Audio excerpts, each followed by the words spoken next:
Start. Sohan Singh Bhakna अस्टोरिया दे लकड़ी दे कारखाने विच काम करदे सन। डंडी उन्हां ने अपने साथियां दी मदद नाल पहल कीती। डंडी 13 मार्च 1913 नूं अस्टोरिया विच एक मीटिंग सद्दी गई। डंडी 120 दे लगभग हिंदुस्तानी शामिल होए, जिन्हां विच कोई 40 अरीगन ते वाशिंगटन दे शहरां ते कारखानिਆਂ ਦੇ चुने होए नुमाइंदे सन। डंडी एक इस तो वड्डी ते वधेरे प्रतिनिध मीटिंग 1 नवंबर 1913 नूं सान फ्रांसिस्को विच होई। डंडी इत्थे पहली मीटिंग दे फैसलिਆਂ ਨੂੰ ਮੁੜ ਪੱਕਿਆ ਕੀਤਾ ਗਿਆ।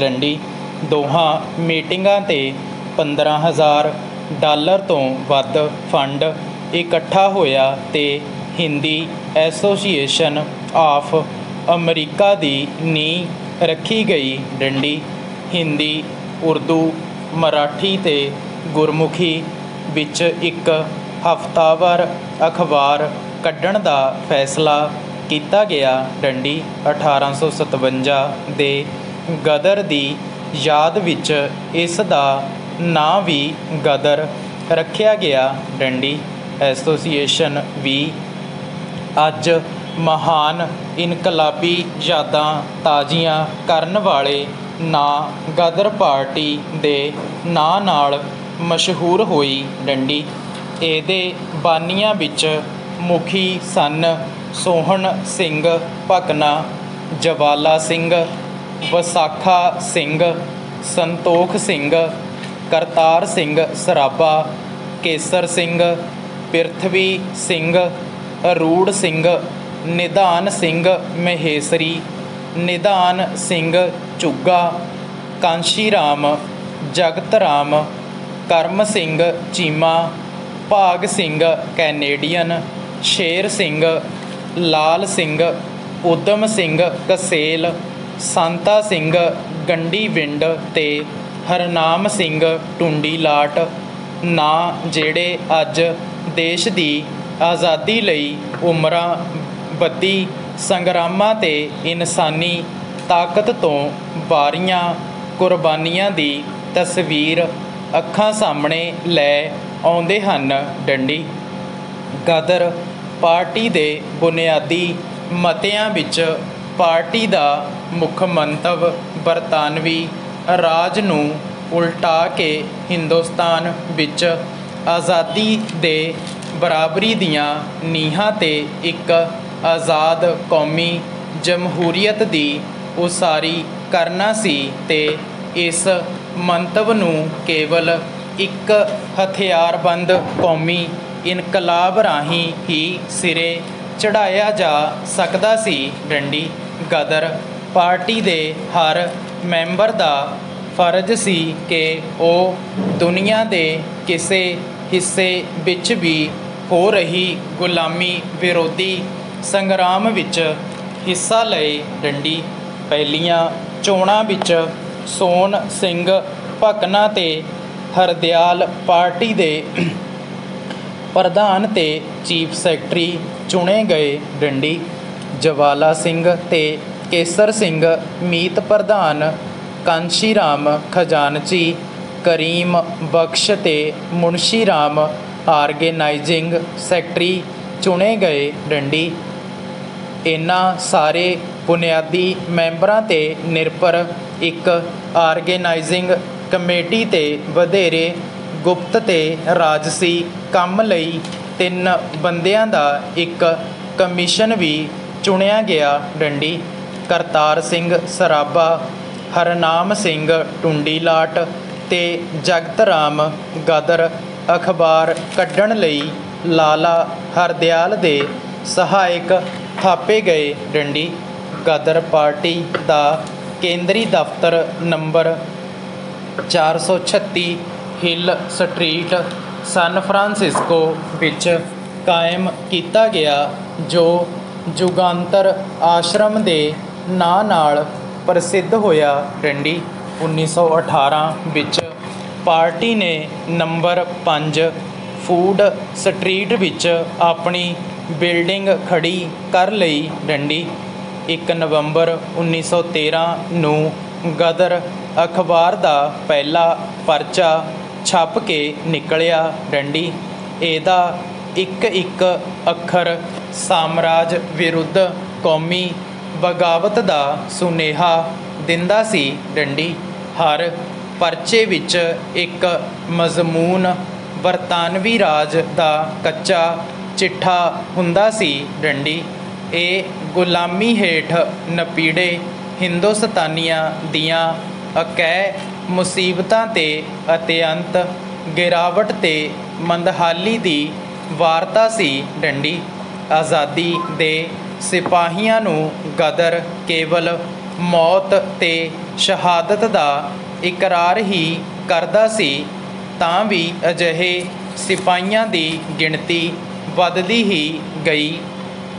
ਡੰਡੀ ਕੁਝ ਮਹੀਨਿਆਂ ਵਿੱਚ ਹੀ ਗਦਰ ਪਾਰਟੀ ਦੀ ਮੈਂਬਰਸ਼ਿਪ 5000 ਤੱਕ ਪਹੁੰਚ ਗਈ। ਡੰਡੀ ਚੰਦੇ ਤੇ ਸਹਾਇਤਾ ਧੜਾ ਧੜ ਬਗਾਵਤ ਦੀਆਂ ਗੋਲਕਾਂ ਭਰਨ ਲੱਗੇ। ਡੰਡੀ ਹਜ਼ਾਰਾਂ ਹਿੰਦੁਸਤਾਨੀ ਮਜ਼ਦੂਰਾਂ ਦੀ ਲਹੂ ਪਸੀਨਾ ਇੱਕ ਕਰਕੇ ਕੀਤੀ ਕਮਾਈ ਵਿੱਚੋਂ ਆਈ ਇਸ ਉਗਰਾਹੀ ਦੀ ਇੱਕ ਇੱਕ ਪਾਈ ਕੀਮਤੀ ਸੀ ਤੇ ਗਦਰ ਪਾਰਟੀ ਦੇ ਲੀਡਰ ਇਹ ਜਾਣਦੇ ਸਨ ਤੇ ਉਹਨਾਂ ਆਪ ਆਪਣਾ ਸਭ ਕੁਝ ਪਾਰਟੀ ਦੇ ਹਵਾਲੇ ਕਰ ਦਿੱਤਾ ਸੀ ਤੇ ਕੇਵਲ ਗੁਜ਼ਾਰੇ ਦੇ ਖਰਚ ਤੇ ਸਾਰਾ ਵਕਤ ਪਾਰਟੀ ਦਾ ਕੰਮ ਕਰਨ ਲੱਗ ਪਏ। ਡੰਡੀ ਗਦਰ ਅਖਬਾਰ ਦੂਰ ਦੇਸ਼ਾਂ ਕੈਨੇਡਾ, ਮਲਾਇਆ, ਜਾਪਾਨ, ਚੀਨ, ਫਿਲਪਾਈਨਜ਼, ਫਿਜੀ ਤੇ ਅਰਜਨਟਾਈਨਾ ਤੱਕ ਜਾ ਪੁੱਜਾ। ਡੰਡੀ ਪਰਚੇ ਹਿੰਦੁਸਤਾਨ ਤੱਕ ਵੀ ਪੁੱਜਣੇ ਸ਼ੁਰੂ ਹੋ ਗਏ। ਡੰਡੀ ਅਖਬਾਰ ਦੇ ਨਾਲ ਹੀ ਗਦਰ ਪਾਰਟੀ ਦੀ ਜਥੇਬੰਦੀ ਵੀ ਫੈਲੀ। ਡੰਡੀ ਕੇਵਲ ਅਮਰੀਕਾ ਤੇ ਕੈਨੇਡਾ ਵਿੱਚ ਹੀ ਗਦਰ ਪਾਰਟੀ ਦੀਆਂ 72 ਸ਼ਾਖਾ ਕਾਇਮ ਹੋ ਗਈਆਂ ਸਨ। ਡੰਡੀ ਨੌਜਵਾਨ ਗਦਰ ਇਨਕਲਾਬੀਆਂ ਨੇ ਜਲਦੀ ਹੀ ਦੂਜੇ ਦੇਸ਼ਾਂ ਜ਼ਾਰ ਸ਼ਾਹੀ, ਰੂਸ, ਚੀਨ ਤੇ ਆਇਰਲੈਂਡ ਦੇ ਸਾਥੀ ਇਨਕਲਾਬੀਆਂ ਨਾਲ ਸਬੰਧ ਪੈਦਾ ਕਰ ਲਏ। ਡੰਡੀ ਉਹਨਾਂ ਦੀ ਖੁਸ਼ੀ ਤੇ ਫਖਰ ਦਾ ਕੋਈ ਅੰਤ ਨਹੀਂ ਸੀ ਜਦੋਂ ਇਹਨਾਂ ਵਿੱਚੋਂ ਇੱਕ ਨੇ 25 ਹਿੰਦੁਸਤਾਨੀ ਇਨਕਲਾਬੀਆਂ ਨੂੰ ਜੁਗਾਂਤਰ ਆਸ਼ਰਮ ਵਿੱਚ ਕੇਵਲ $2 ਰੋਜ਼ ਦੇ ਖਰਚ ਤੇ ਗੁਜ਼ਾਰਾ ਕਰਦਿਆਂ ਵੇਖ ਕੇ ਆਖਿਆ, ਜੇਕਰ ਭਾਰਤ ਮਾਂ ਦੇ ਸਪੂਤ ਅਜਿਹਾ ਜੀਵਨ ਜਿਉਂ ਕਿ ਇਨਕਲਾਬ ਦੀਆਂ ਲੜਾਈਆਂ ਲੜ ਸਕਦੇ ਹਨ ਤਾਂ ਉਹਦੀ ਆਜ਼ਾਦੀ ਦਾ ਦਿਨ ਦੂਰ ਨਹੀਂ। ਡੰਡੀ ਗਦਰ ਪਾਰਟੀ ਕੋਈ ਮਾਮੂਲੀ ਸਾਜ਼ਿਸ਼ ਨਹੀਂ ਸੀ। ਉਹ ਪ੍ਰਦੇਸ਼ਾਂ ਦੇ ਹਜ਼ਾਰਾਂ ਹਿੰਦੁਸਤਾਨੀਆਂ ਦੀ ਆਜ਼ਾਦੀ ਦੀ ਲਹਿਰ ਸੀ ਤੇ ਬਰਤਾਨਵੀ ਹਕੂਮਤ ਵੀ ਇਹ ਗੱਲ ਚੰਗੀ ਤਰ੍ਹਾਂ ਜਾਣਦੀ ਸੀ। ਡੰਡੀ ਉਹਨੇ ਇਹ ਲਹਿਰ ਤੋੜਨ ਦੀ ਹਰ ਕੋਸ਼ਿਸ਼ ਕੀਤੀ। ਡੰਡੀ ਆਪਣੇ ਏਜੰਟਾਂ ਨੂੰ ਗਦਰ ਪਾਰਟੀ ਅੰਦਰ ਭੇਜਿਆ। ਡੰਡੀ ਖੂਫੀਆ ਪੁਲਿਸ ਦੇ ਬੰਦਿਆਂ ਨੂੰ ਗ੍ਰੰਥੀਆਂ ਦੇ ਤੌਰ 'ਤੇ ਅਮਰੀਕਾ ਵਿੱਚ ਲਿਆਂਦਾ ਤੇ ਉਹਨਾਂ ਤੋਂ ਫਤਵੇ ਲਵਾਏ ਕਿ ਗਦਰ ਪਾਰਟੀ ਦੇ ਆਗੂ ਸਿੱਖ ਨਹੀਂ। ਡੰਡੀ ਉਹਨੇ ਅਮਰੀਕਾ ਸਮਾਜ ਦੇ ਸਭ ਤੋਂ ਗਿਰੇ ਹੋਏ ਅਨਸਰਾਂ ਨਾਲ ਗਾਂਡੇ ਸਾਂਡੇ ਕੀਤੇ ਤੇ ਹਿੰਦੁਸਤਾਨੀਆਂ ਵਿਰੁੱਧ ਐਜੀਟੇਸ਼ਨ ਨੂੰ ਉਕਸਾਉਣ ਤੇ ਉਹਦੀ ਸਹਾਇਤਾ ਕਰਨੋਂ ਵੀ ਦਰੇਗ ਨਾ ਕੀਤਾ। ਡੰਡੀ ਮਾਰਚ 1914 ਵਿੱਚ ਹਰਦਿਆਲ ਨੂੰ ਇੱਕ ਮੁਤਸ਼ੁਬਾ विदेशी जान के गिरफ्तार कर लिया गया। डंडी मुकदमा चला के ਉਹਨੂੰ अमरीका विचों बाहर कढ़ देण दी सलाह सी। डंडी पार्टी ने ਉਹਨੂੰ जमानत ते रिहा करवा के स्विट्जरलैंड भेज दिता। जमानत जब्त हो गई। डंडी हरदयाल इस तो पिछों गदर पार्टी नाल सीधे संबंध पैदा ना कर सकिया ते एक तरह नाल ਉਹਦਾ गदर लहर विच हिस्सा खत्म हो गया। डंडी पर अमरीका विच ये इनकलाबी झक्खड़ झुलदा गया ते गदर पार्टी दिनों दिन मजबूत हुंदी गई। डंडी दूजे पासे यूरप उत्ते पहली साम्राजी जंग दे काले बदल छा रहे सन अते इसे मौके नूं ताड़ के गदर पार्टी अंग्रेज़ां विरुद्ध डट के उस दे राज नूं उलटाउण लई काम कर रही सी।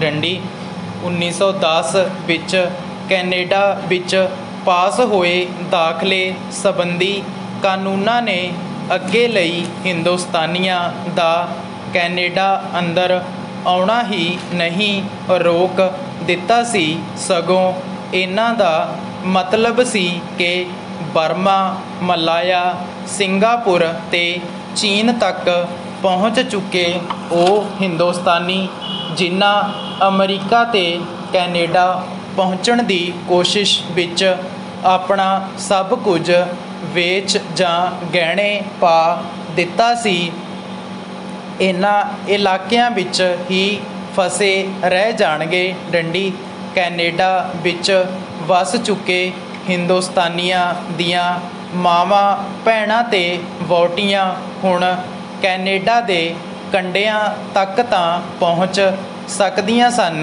पर कुछ महीने क्वारंटीनां विच खज्जल खुआर हो के वापस मुड़न लई। डंडी हर थां हिंदुस्तानियां विच ਇਹਦੇ विरुद्ध रोस ते गुस्से दी लहर पैदा हुई, पर लंदन विच विराजमान वजीरे हिंद इस बारे किसी डेपूटेशन नूं मिलण लई भी तैयार नहीं सी। डंडी कैनेडियन हुकूमत समझी बैठी सी कि 1910 दे कानून पास करके वो इस मामले ते अपना अखीरी फैसला सुना चुकी सी। डंडी पर यह सोचण विच ਉਹਨੇ ਉਹਨਾਂ सते होए लोकां दे वसीलियां दा ठीक अंदाज़ा नहीं सी लाया, ਜਿਹੜੇ ना केवल अपनी रोज़ी कमाउण दी कोशिश विच सब कुछ कर गुजरन नूं तैयार सन, सगों हुण इस हैंकड़ भरी वंगार दा जवाब देण लई भी उतावले सन। डंडी अमरीका ते कैनेडा विच फंड इकट्ठा किया गया। डंडी बाबा गुरदित्त सिंह ने हांगकांग विच जापानी जहाज़ कामागाटामारू नूं चार्टर किया। डंडी कलकत्ते ते सिंगापुर तो कोई 500 ਦੇ ਲਗਭਗ ਸਵਾਰੀਆਂ ਲੈ ਕੇ 15 ਅਪ੍ਰੈਲ 1915 ਨੂੰ ਇਹ ਜਹਾਜ਼ ਕੈਨੇਡਾ ਲਈ ਤੁਰ ਪਿਆ। ਡੰਡੀ 23 ਮਈ ਨੂੰ ਕਾਮਾਗਾਟਾਮਾਰੂ ਵੈਨਕੂਵਰ ਦੀ ਬੰਦਰਗਾਹ ਵਿੱਚ ਪਹੁੰਚ ਗਿਆ। ਡੰਡੀ ਕਾਨੂੰਨ ਦੀ ਹਰ ਸ਼ਰਤ ਪੂਰੀ ਹੋ ਚੁੱਕੀ ਸੀ, ਪਰ ਹਕੂਮਤ ਨੇ ਕੈਨੇਡਾ ਦੀ ਧਰਤੀ ਤੇ ਉਤਰਨ ਦੀ ਇਜਾਜ਼ਤ ਦੇਣੋਂ ਇਨਕਾਰ ਕਰ ਦਿੱਤਾ ਤੇ ਜਹਾਜ਼ ਨੂੰ ਵਾਪਸ ਲੈ ਜਾਣ ਲਈ ਆਖਿਆ। ਡੰਡੀ ਮੁਸਾਫਰਾਂ ਨੇ ਇਸ ਬੇਇੱਜ਼ਤੀ ਭਰੇ ਹੁਕਮ ਨੂੰ ਮੰਨਣੋਂ ਇਨਕਾਰ ਕਰ ਦਿੱਤਾ ਤੇ ਘੋਲ ਸ਼ੁਰੂ ਹੋ ਗਿਆ। ਦਿਨ ਲੰਘਦੇ ਗਏ, ਉਹਨਾਂ ਦੀ ਰਸਦ ਮੁੱਕ ਗਈ ਤੇ ਪਾਣੀ ਦੀ ਘਾਟ ਵੀ ਮਹਿਸੂਸ ਹੋਣ ਲੱਗੀ। पर ਉਹ ਲੜਦੇ ਗਏ। ਡੰਡੀ ਮੁਸਾਫਰਾਂ ਨੂੰ ਇੰਜ ਅੜੇ ਵੇਖ ਕੈਨੇਡੀਅਨ ਹਕੂਮਤ ਨੇ ਫੌਜੀ ਕਾਰਵਾਈ ਕਰਨ ਦੀ ਧਮਕੀ ਦਿੱਤੀ। ਡੰਡੀ ਜੰਗੀ ਜਹਾਜ਼ਾਂ ਨੇ ਕਾਮਾਗਾਟਾਮਾਰੂ ਨੂੰ ਘੇਰ ਲਿਆ ਤੇ ਸਾਰੇ ਸ਼ਹਿਰ ਵਿੱਚ ਖਬਰ ਫੈਲ ਗਈ ਕਿ ਜੇ ਜਹਾਜ਼ ਨੂੰ ਬੰਦਰਗਾਹ ਵਿੱਚੋਂ ਬਾਹਰ ਨਾ ਲਿਜਾਇਆ ਗਿਆ ਤਾਂ ਗੋਲੀ ਚਲਾ ਦਿੱਤੀ ਜਾਵੇਗੀ। ਡੰਡੀ ਅਮਰੀਕਾ ਤੇ ਕੈਨੇਡਾ ਦੇ ਹਿੰਦੁਸਤਾਨੀ ਅੱਗੇ ਹੀ ਆਪਣੀ ਭਰਾਵਾਂ ਦੀ ਮਦਦ ਤੇ ਉਹਨਾਂ ਦੇ ਹੱਕਾਂ ਦੀ ਰਾਖੀ ਲਈ ਉੱਠੇ ਹੋਏ ਸਨ। ਡੰਡੀ ਜਹਾਜ਼ ਦੇ ਕਿਰਾਏ ਦੇ ਬਾਕੀ $2200 ਇਕੱਠੇ ਕਰਕੇ ਦਿੱਤੇ ਜਾ ਚੁੱਕੇ ਸਨ।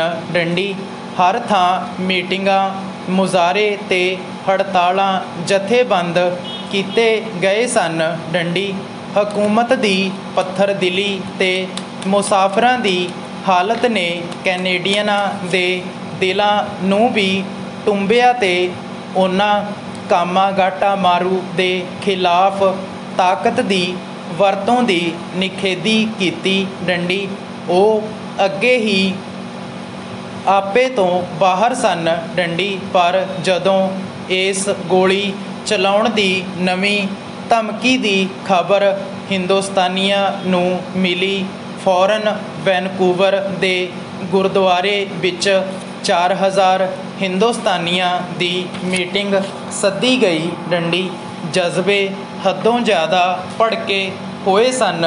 ਡੰਡੀ ਉਹਨਾਂ ਇੱਟ ਦਾ ਜਵਾਬ ਪੱਥਰ ਨਾਲ ਦੇਣ ਦੀਆਂ ਸਹੁੰ ਖਾਧੀਆਂ। ਡੰਡੀ ਐਲਾਨ ਕਰ ਦਿੱਤਾ ਗਿਆ ਕਿ ਜੇ ਕਾਮਾਗਾਟਾਮਾਰੂ ਉੱਤੇ ਗੋਲੀ ਚਲਾਈ ਗਈ ਤਾਂ ਹਿੰਦੁਸਤਾਨੀ ਸਾਰੇ ਵੈਨਕੂਵਰ ਸ਼ਹਿਰ ਨੂੰ ਅੱਗ ਲਾ ਦੇਣਗੇ। ਡੰਡੀ ਕੈਨੇਡੀਅਨ ਹਕੂਮਤ ਨੂੰ ਆਪਣੀਆਂ ਫੌਜੀ ਤਿਆਰੀਆਂ ਬੰਦ ਕਰਨੀਆਂ ਪਈਆਂ। ਡੰਡੀ ਪਰ ਮੁਸਾਫਰਾਂ ਦੀ ਹਾਲਤ ਦਿਨੋਂ ਦਿਨ ਭੈੜੀ ਹੋ ਰਹੀ ਸੀ। ਡੰਡੀ ਫਾਕੇ ਕੱਟ ਰਹੇ ਤੇ ਪਾਣੀ ਖੁਣੋਂ ਪਿਆਸੇ 400 ਹਿੰਦੁਸਤਾਨੀ ਮੁਸਾਫਰਾਂ ਲਈ ਇੱਕ ਦੇਸ਼ ਦੀ ਹਥਿਆਰਬੰਦ ਹਕੂਮਤ ਵਿਰੁੱਧ ਬਹੁਤਾ ਚਿਰ ਇਹ ਨਾ ਬਰਾਬਰ ਘੋਲ ਜਾਰੀ ਰੱਖਣਾ ਅਸੰਭਵ ਸੀ। ਡੰਡੀ ਅਖੀਰ 23 ਜੁਲਾਈ ਨੂੰ ਕਾਮਾਗਾਟਾਮਾਰੂ ਨੂੰ ਮਜਬੂਰਨ ਬੰਦਰਗਾਹ ਵਿੱਚੋਂ ਨਿਕਲਣਾ ਪਿਆ। ਡੰਡੀ ਕੈਨੇਡਾ ਦੀ ਹਕੂਮਤ ਕੇਵਲ ਮੁਸਾਫਰਾਂ ਦਾ ਖਰਚਾ ਬਰਦਾਸ਼ਤ ਕਰਨ ਨੂੰ ਹੀ ਤਿਆਰ ਹੋਈ। ਡੰਡੀ ਵਾਪਸ ਮੁੜ ਰਿਹਾ ਕਾਮਾਗਾਟਾਮਾਰੂ ਹੁਣ ਇਨਕਲਾਬ ਦਾ ਜਹਾਜ਼ ਬਣ ਚੁੱਕਾ ਸੀ। ਡੰਡੀ ਉਹਦੇ ਮੁਸਾਫਰਾਂ ਨੇ ਹੁਣ ਬਾਹਰਲੇ ਦੇਸ਼ ਵਿੱਚ ਪਹੁੰਚਣ ਲਈ ਆਪਣਾ ਸਭ ਕੁਝ ਲਾ ਦਿੱਤਾ ਸੀ। ਡੰਡੀ ਹੁਣ ਉਹਨਾਂ ਦੇ ਦਿਲਾਂ ਵਿੱਚ ਕੇਵਲ ਇੱਕੋ ਲਗਨ ਸੀ ਤੇ ਉਹ ਇੱਕੋ ਧੜਕਦੇ ਇਰਾਦੇ ਨਾਲ ਜਿਉਂ ਰਹੇ ਸਨ। ਡੰਡੀ ਬਰਤਾਨਵੀ ਰਾਜ ਦਾ ਤਖਤਾ ਉਲਟਾਉਣ ਤੇ ਆਪਣੇ ਦੇਸ਼ ਦੀ ਇੱਜ਼ਤ ਤੇ ਆਜ਼ਾਦੀ ਲਈ ਸੰਗਰਾਮ ਦਾ ਪਵਿੱਤਰ ਇਰਾਦਾ। ਡੰਡੀ ਇਹਨਾਂ ਮੁਸਾਫਿਰਾਂ ਵਿੱਚ ਇੱਕ ਨੌਜਵਾਨ ਗੁਰਮੁਖ ਸਿੰਘ ਸੀ। ਡੰਡੀ ਗਦਰ ਪਾਰਟੀ ਨੇ ਕਾਮਾਗਾਟਾਮਾਰੂ ਦੇ ਮੁਸਾਫਿਰਾਂ ਦੀ ਮਦਦ ਲਈ ਜੋ ਬਣ ਪਾਇਆ ਕੀਤਾ ਸੀ। ਡੰਡੀ ਪਰ ਆਪਣੇ ਵਤਨੀ ਭਰਾਵਾਂ ਨਾਲ ਇਹ ਜ਼ਿੱਲਤ ਭਰਿਆ ਤੇ ਪਸ਼ੂਆਂ ਵਾਲਾ ਸਲੂਕ ਉਹਨਾਂ ਦੇ ਜੇਰੇ ਤੋਂ ਬਾਹਰ ਸੀ। ਡੰਡੀ ਉਹਨਾਂ ਦੇ ਸਬਰ ਦਾ ਪਿਆਲਾ ਛਲਕ ਚੁੱਕਾ ਸੀ। ਡੰਡੀ ਸਾਲਾਂ ਬੱਧੀ ਦਿਲਾਂ ਵਿੱਚ ਮਗ ਰਹੀ ਸਾਮਰਾਜ ਵਿਰੋਧੀ ਨਫ਼ਰਤ ਹੁਣ ਹੋਰ ਚਿਰ ਦਬਾ ਕੇ ਨਹੀਂ ਸੀ ਰੱਖੀ ਜਾ ਸਕਦੀ। ਡੰਡੀ ਉਹਨਾਂ ਨੂੰ ਆਜ਼ਾਦੀ ਦੀਆਂ ਲੜਾਈਆਂ ਸੈਨੀਆਂ ਕਰ ਰਹੀਆਂ ਸਨ। ਕਾਮਾਗਾਟਾਮਾਰੂ ਜਿਹੀ ਘਟਨਾ ਹੋ ਜਾਣ ਵਾਲੀ ਹਕੂਮਤ ਨੂੰ ਰਾਜ ਕਰਨ ਦਾ ਕੋਈ ਇਖਲਾਕੀ ਹੱਕ ਨਹੀਂ ਸੀ। ਡੰਡੀ। ਸਟਾਪ।